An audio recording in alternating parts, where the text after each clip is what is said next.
इसका तात्पर्य है कि संसार में बहुधा समस्या तो तब आती है कि केवल हम अपने दुख से दुखी नहीं होते, दूसरों के सुख से भी दुखी हो जाते।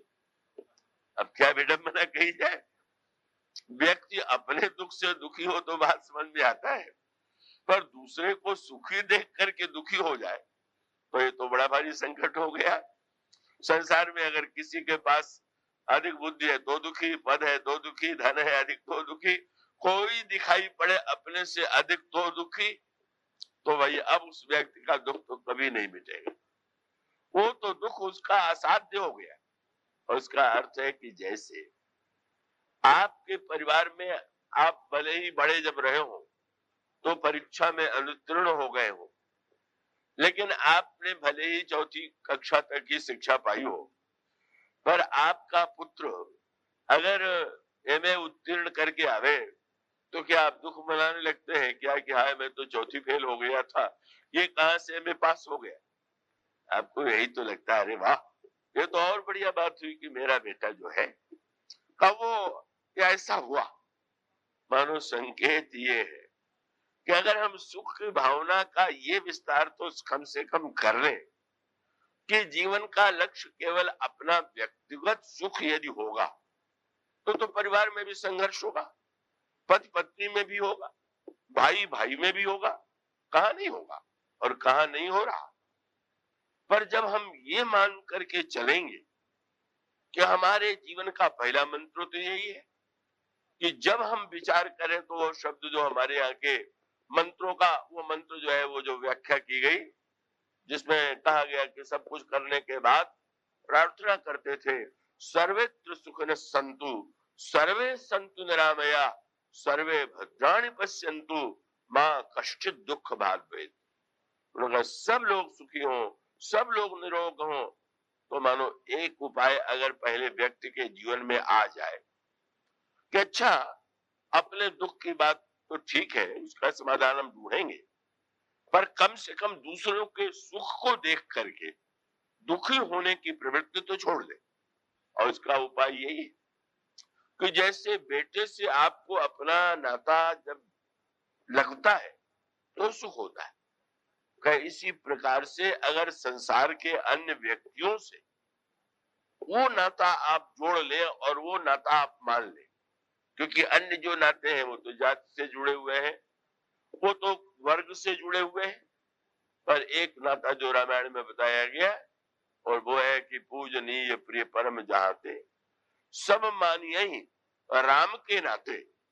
और इसका अर्थ है कि अगर हम ये सब समझ लें कि ये संसार में जितने व्यक्ति हैं वो सबके सब हमारे संबंधी हैं, क्योंकि वो सबके जो हनुमान जी विभीषण से कहते हैं तुम तो मेरे भाई हो।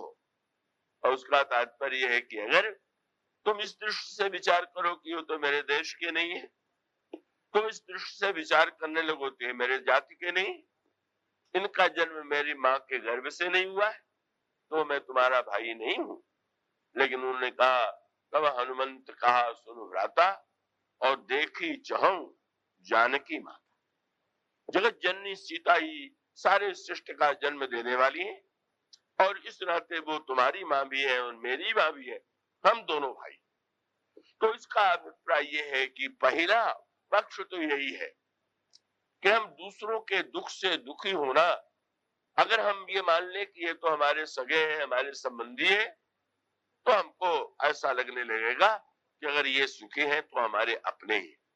वही बात आई ना, जब खेल हुआ, श्री भरत एक ओर के नेता, श्री राम दूसरे ओर के नेता, और उसमें जब श्री राम खेल में हार गए, भरत जीत गए, चारों ओर नारा लगने लगा, एक कहे भाई हार राम जू की, एक कहे भैया भरत जय, यह सुन हर्षित भय राम जी।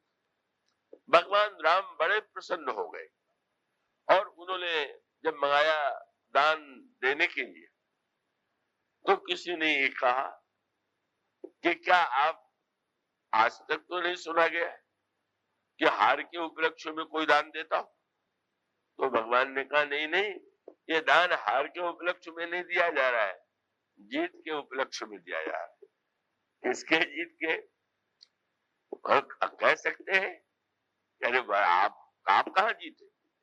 तो कहते हैं कि अरे ये तो मेरा भाई जीता, बस मेरा शब्द जोड़ने की बात तो है। माने वो तो भारत जीत गया।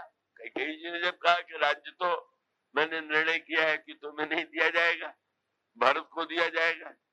अब भगवान राम सोच सकते थे कि हम तो सौतेले बेटे हैं, हमको जंगल भेज रही, भारत उनके अपने बेटे हैं इसलिए उनको राज्य दे रही, तो दुखी होते ही, वह तो दुख दे ही देना ही चाहती थी। भगवान के पास तो बहुत बढ़िया पारस था। कैकेयी ने कहा मैं भरत को राज्य दूंगी, भगवान राम ने कहा भरत कौन है? कैकेयी ने कहा क्या तुम नहीं जानते हो मेरे पुत्र है? भगवान राम ने कहा भरत तो मेरा प्राण है, और अगर मेरा प्राण है तो वो आपसे भी अधिक निकट मेरा नाता है। भरत प्राण प्रिय पावे राजू, तो विधि सब विधि वही सन्मुख आयु। इतना आनंद आया, मानो सुख को उन्होंने भारत के सुख से जोड़ लिया, भारत के आनंद से जोड़ लिया। और इतना ही नहीं, बड़ी बढ़िया बात आई, श्री राम तो प्रसन्न होकर के दान दे ही रहे, पर प्रभु ने मुस्कुरा करके लक्ष्मण की ओर देखा। वो तो कभी न हारने वाले योद्धा है, इनको कैसा लगा? क्योंकि जब वो हारे तो राम की ओर से खेल रहे थे, उन्हें भी हारना पड़ा।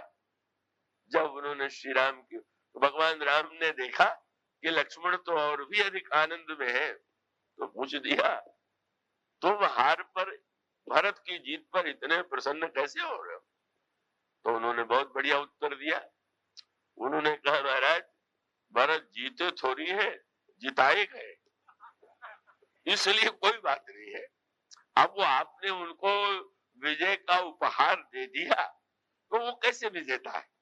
वो तो विजय तो वस्तुतः आपके शील की है, आपके स्वभाव की है, जो दूसरों को जिता करके इतना आनंदित होता है।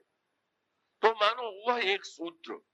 और यहाँ तक कि भरत तो उनके भाई है, और जब ये कहा जाता है कि रावण की मृत्यु होने लगी, रामायण में हो न हो, पर वो अनेक उपाख्यानों में आया कि भगवान राम ने पानो रावण की परीक्षा लेने के लिए पूछ दिया कि भाई जीवन में तो तुमने कभी हार नहीं मानी, अब तो मानते होगे कि मैं हार गया? तो रावण ने कहा कि अभी तक तो युद्ध चल रहा था, पर मैं दावे से कह सकता हूं कि मैं तो जीत गया। कैसे? और उसने जो व्याख्या की वो तो सुंदर है। उन्होंने यही कहा कि महाराज हमारे जीवत लंक में खसन धरो पगराम, जब तक मैं जीवित रहा आपको मैंने लंका पर अधिकार करने नहीं दिया, पर अब बोले तुम्हारे देखत ही लखो जात तुम्हारे धाम, आपके धाम पर मेरा अधिकार होने जा रहा है, तो मैं जीता कि आप जीते? प्रभु ने मुस्कुरा करके कहा कि नहीं नहीं, तुम ही जीते। मानो एक नए प्रकार का युद्ध श्री राम ने लड़ा, जो दूसरों को जिताने के लिए आनंदित होते हैं। रावण की भी वृत्ति, तो रावण भी मुझमें एकाकार हो गया, मेरे धाम में चला गया। इसीलिए मंदोदरी ने जब देखा रावण के शव को, तो उसने यही कहा कि मैं क्या बताऊं, आपका जो कार्य था वो स्वयं आपने जो भी कुछ किया, लेकिन धन्य है क्या? बोले आजन्मते पर द्रोहरत पापौ मैं तब तनु अयम, लेकिन तुमहु दियो निज धाम। धन्य है ये राम कि इतना विरोध करने के बाद भी जिन्होंने तुम्हें अपना ही धाम दिया, तो मैं तो कहूं न, बस तुमहु दियो निज धाम, नाम राम नमामि करुणा कोमलम, या राम नमामि ब्रह्म निरामयम। और ये कितने करुणा में है, कितने कोमल है। तो ये तो एक सर्वोत्कृष्ट आदर्श है। श्री राम के चरित्र के समान होना, वो तो व्यक्ति के लिए एक लक्ष्य हो सकता है, पर कम से कम पहली कक्षा में तो प्रवेश कर ही लेना चाहिए। और पहली कक्षा में प्रवेश होने का अभिप्राय है कि हम अपने कम से कम ये चेष्टा करें, निकट से चेष्टा करें, धीरे धीरे उस चेष्टा का विस्तार करें। तो पहली बात तो यह है कि दूसरों के सुख से दुखी होने का जो स्वभाव है, उसको बदलने की प्रयत्न करें, चेष्टा करें। और वो प्रयत्न परिवार से हो सकता है, घर से हो सकता है, और उसके बाद जाति समाज, और वो उसका विस्तार जितना किया जा सकता है। इसलिए एक सूत्र तो यह है कि पहले हम ये विभाजन कर लें कि हमारे दुख के क्या क्या कारण है। तो एक कारण तो ये हो गया, और वही कारण जो आप कल्पना कीजिए जो मंथरा के जीवन में। अब मंथरा का जो दुख था, काय का दुख था, अगर उसको ये समाचार मिला होता कि उसको नौकरी से निकाल दिया जाएगा, उसको जेल खाने में दिया जाएगा, तब वो दुखी होती तो बड़ा स्वाभाविक। किंतु नगर सजाया जा रहा है, मंथरा ने पूछ दिया क्यों सजाया जा रहा है, उसने कह दिया पता चला कल राम को राज्य मिलने वाला है, बस राम तिलक सुनिभाव उरुदाव, राम को राज्य क्यों मिल रहा, यही है दुख का महान कारण। मंथरा जैसी वृत्ति जब व्यक्ति के जीवन में आती है तो स्वयं वो अपने लिए तो दुख की सृष्टि करता ही है, दूसरों को भी दुख के समुद्र में ढकेलने की चेष्टा करता है। तो कम से कम हम प्रयत्न पूर्वक, ऐसा नहीं है अभ्यास तुरंत नहीं हो जाता, मान लीजिए एक क्षण के लिए आ भी गया तो आ जाने के बाद हमारे हृदय में कम से कम ग्लानि तो उत्पन्न हो जाए कि ये बात हमारे मन में आ कैसे गई।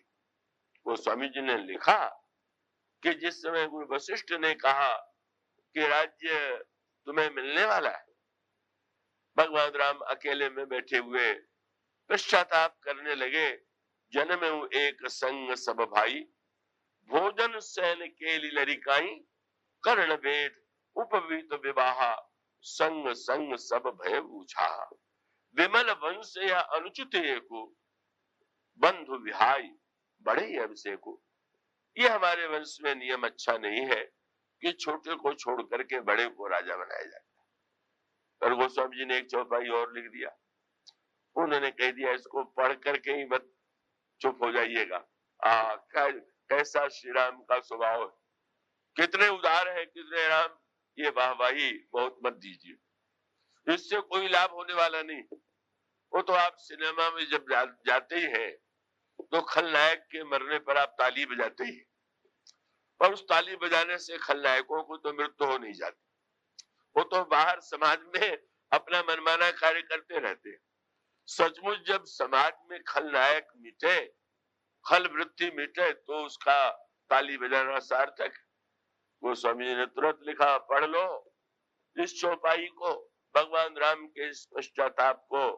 और वो स्वामी जी ने तुरंत कहा, भक्तों तुम्हारे मन में भी शायद किसी क्षण ऐसी उल्टी वृत्ति आ जाती हो स्वभाव के कारण, तो चरत चौपाई देते हैं, प्रभु सप्रेम पछितान सुहाई, हरहु भगत मन के कुटिलाई। कुटिल व्यक्ति में कुटिलता होती है, पर भक्त में भी एक क्षण के लिए अगर ये वृत्ति आ जाए तो प्रभु से प्रार्थना करे कि प्रभु ये जो हमारी कुटिलता की वृत्ति है ये बड़ी निंदनीय है। अक्षराज का प्रश्न था, सबसे बड़ा दुख क्या है और सबसे बड़ा सुख क्या है। कागभूषण जी ने उत्तर देते हुए केवल 2 वाक्यों का प्रयोग किया। उन्होंने कहा कि दरिद्रता से बढ़ करके कोई दुख नहीं है और संत के मिलन से बढ़ करके कोई सुख नहीं। तो वाक्य तो बड़ा छोटा सा है, पर उसके अर्थ और तात्पर्य पर यदि विचार करें तो हमारे आपके जीवन की समस्याओं का यद किंचित थोड़ा सा समाधान हो सकता है।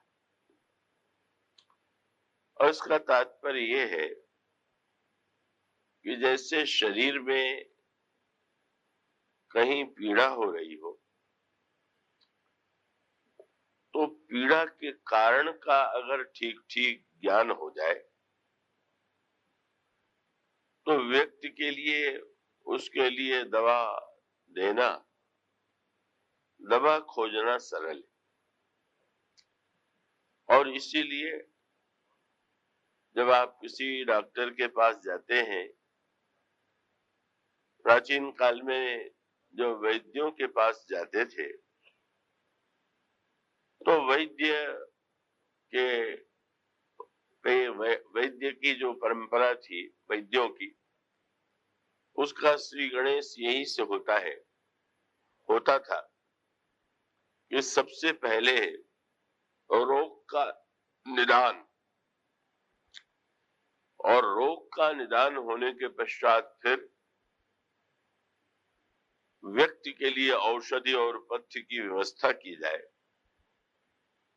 और तब वो अगर रोगी अनुकूल औषधि का सेवन करता था तो उसको स्वस्थता प्राप्त होती थी। और आज भी यदि आप डॉक्टरों के पास जाते हैं तो वो डॉक्टर भी पहले यही पता लगाने की चेष्टा करता है कि अगर इस व्यक्ति के सिर में दर्द हो रहा है या कहीं दर्द हो रहा है, पीड़ा हो रही है, तो पीड़ा का क्या कारण है। और यदि ठीक कारण का पता चल जाए तो बड़ा संतोष होता है डॉक्टर को, कोई रोग नहीं है। तो इससे सुन करके साधारण रोगी भले ही प्रसन्न हो जाए, लेकिन बुद्धिमान डॉक्टर जो है उससे संतुष्ट नहीं होता। और उसका तात्पर्य है कि यदि कष्ट है और उसका कारण पकड़ में नहीं आ रहा है तो ये कोई बहुत प्रसन्नता की बात नहीं है। का रोग के ठीक कारण का ज्ञान होते ही तो दवा का ठीक चुनाव होगा, और उसके बिना जो दवा का चुनाव होगा तो अंधेरे में तीर चलाने के समान होगा। लग भी सकता है और नहीं भी लग सकता है। और आयुर्वेद में तो निदान का इतना महत्व था। अभी कुछ वर्ष तक पूर्व विद्यमान थे सत्यनारायण जी शास्त्री काशी में।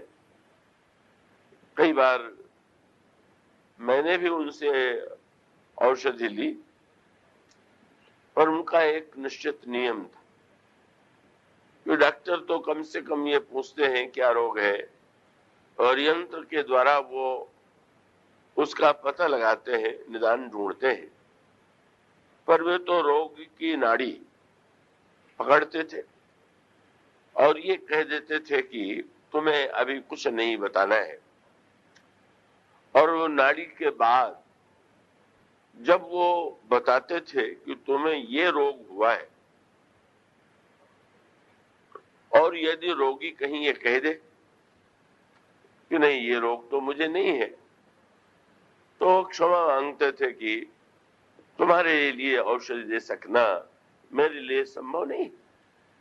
और उनका तात्पर्य था कि यदि हमें रोग का निदान ही ठीक हमें नहीं समझ में आया तो मैं तुम्हारे लिए औषधि दूंगा तो कोई उचित औषधि नहीं होगी। तो होता बहुधा ये था कि रोगी कुछ रोगों को बताने में तो संकोच नहीं करते, पर कुछ रोग ऐसे हैं कि जिनका संबंध व्यक्ति के आचरण से होता है, कुछ कमियों से होता है, और ऐसे प्रसंगों में स्वभावतः रोगी ये नहीं कहना चाहता कि हमें रोग हुआ है, तो संकोच उसका जो है, उसकी जो लज्जा है उसे वंचित कर देती है। तो इसका अभिप्राय है कि दुख यदि कष्ट है, पीड़ा है, रोग है, तो सबसे पहले दुख कैसे उत्पन्न होता है, दुख का कारण क्या है, दुख किस प्रकार का है, और तब उसका ठीक दुख के विनाश की चेष्टा की जानी चाहिए। तो हमारे शास्त्रों में, हमारे ग्रंथों में और रामचरितमानस में इस पर बड़े विस्तार से विचार किया गया। तो एक पक्ष तो जिसकी चर्चा कल आपके सामने की गई थी, और वो तो मानो सबसे बड़ा दुर्भाग्यपूर्ण दुख है, और वो सूत्र वो था जो कल रहे होंगे, आज बहुत से नए लोग हैं, और ये है कि हम अपने दुख से दुखी हों अपने सुख से सुखी हो, यह तो स्वाभाविक है। पर जिस व्यक्ति को दूसरे का सुख देख करके दुख होता है, ये ऐसा विचित्र रोग है कि सचमुच इस रोग के कारण कितने व्यक्ति दुखी रहते हैं, अनावश्यक दुखी। वस्तुतः दुख हो, दुख करने की आवश्यकता हो और तब व्यक्ति दुखी हो, किंतु केवल दुख का कारण न होते हुए भी अगर व्यक्ति दूसरे के सुख से दुखी हो जाएगा तो ये तो सबसे बड़ा दुर्भाग्यपूर्ण दुख है। उस संदर्भ की चर्चा आपके सामने विस्तार से की गई। पर आइए, व्यक्ति के जीवन में दुख के क्या क्या रूप है और फिर सूत्र वही है। पंक्ति ये कहती है कि दरिद्रता से बढ़कर के कोई दुख नहीं। और वो जो बात आपके सामने कही गई, दरिद्रता का अर्थ धनहीनता भी है। संसार में आवश्यकताओं की पूर्ति न होने से भी व्यक्ति बड़ा दुखी होता है। पर अगर केवल इसी कारण से ही व्यक्ति दुखी होता तो जिन लोगों के पास बहुत धन है, बहुत सारी सुविधा की सामग्रियां हैं, संसार की दृष्टि से जो दूर से देख करके ऐसा लगता होगा कि इनके जीवन में तो दुख का कोई प्रश्न ही नहीं, पर उनको भी निकट से जाकर के देखें तो वो भी व्यक्ति रंचमात्र संतुष्ट और सुखी नहीं दिखाई देते। कैसी का एक संकेत रामचरितमानस में किया गया। हनुमान जी लंका में जाते तो अब लंका का तो अर्थ यह है कि जहां पर बहिरंग दृष्टि से कोई दुख है ही नहीं। इसका अभिप्राय है कि जहां सारा नगर ही स्वर्ण और रत्न से बना हुआ, वहां अभाव और दरिद्रता का क्या काम। जहां पर इतनी शिक्षा है, इतना स्वास्थ्य है, इतना सौंदर्य है, तो इस दृष्टि से अगर देखें तो वो तो ऐसा लगता है कि जैसे यहाँ पर तो अत्यधिक आनंद और सुख का साम्राज्य होगा। पर गोस्वामी जी ने एक सूत्र दिया और बड़े महत्व का सूत्र है कि वहां हनुमान जी खोजने आए। किसको खोजने आए हैं? श्री सीता जी को खोजने आए। श्री सीता ऐतिहासिक रूप में महाराज जनक की कन्या है, पर आध्यात्मिक अर्थों में सीता जी की व्याख्या अनेकों रूप में की गई। तो अब इसको इस संदर्भ में देखें कि सीता जी वेदांत की भाषा में उन्हें ये कहा गया कि सीता मूर्तिमती शांति। अब संसार में अगर किसी व्यक्ति से भी पूछा जाए कि आप जीवन में क्या चाहते हैं, तो व्यक्ति के मुख से दो ही शब्द निकलेगा कि हम चाहते हैं कि हमारे जीवन में पूरी तरह से सुख और शांति रहे। सुख चाहिए और शांति चाहिए। अब इसको व्यक्ति ने दो भागों में बांट दिया है। सुख के विषय में तो व्यक्ति की धारणा यह है कि जिसके पास संसार की जितनी वैभव और भोग की वस्तुएं होंगी, क्योंकि व्यक्ति को लगता है कि भोगों में अत्यंत सुख है, तो स्वाभाविक जिसके पास वैभव और भोग की सामग्री है वह व्यक्ति सुखी है। पर उस सुख के साथ साथ व्यक्ति की एक अभिलाषा और होती है, और जिसका संकेत आपको इस दिन विस्तार से दिया गया था कि सुख में यदि आप दिन में सुख की खोज में लगते हैं तो रात्रि में आपकी जो इच्छा होती है वो शांति की खोज में ही होती है। और इसका अभिप्राय यही है कि अब आप देखेंगे कि दिन भर में कितना कोलाहल है, और ये जितना कोलाहल है ये सुख की सामग्री पाने के पुरुषार्थ के कारण से ही तो है। पर जब आप ये चाहते हैं कि रात में कहीं पर शोरगुल न हो, कोई ध्वनि न हो, कोई आवाज न हो, तो इसका अर्थ है कि आप मानो ये चाहते हैं, बाहर यदि सुख चाहते हैं तो भीतर शांति चाहते हैं, और दोनों की आवश्यकता है। तो ऐसी स्थिति में रावण ने जब सीता जी का हरण किया तो इसका अर्थ है कि रावण के जीवन में सुख की जो वस्तुएं मानी जाती थी वो तो सब थी, सभी विद्यमान थे। और इतना ही नहीं, लंका में रावण की नित्य उन्नति होती जा रही। और जब रावण की उन्नति का वर्णन गोस्वामी जी ने किया तो पहले सुख शब्द का ही प्रयोग किया। वहां आप जो शब्द गिनेंगे लंका का जब वर्णन बाल्यकांड में किया गया तो यही कहा गया सुख, और उसके बाद फिर उसके साथ जिन वस्तुओं को गिनाया गया जो सुख के साधन माने जाते हैं उसको गोस्वामी जी ने गिनाते हुए कहा सुख, संपत्ति, सुत, सेन, सहाय, जय, प्रताप, बल, बुद्धि, बड़ाई, सब दिन प्रतिदिन बढ़त जाई।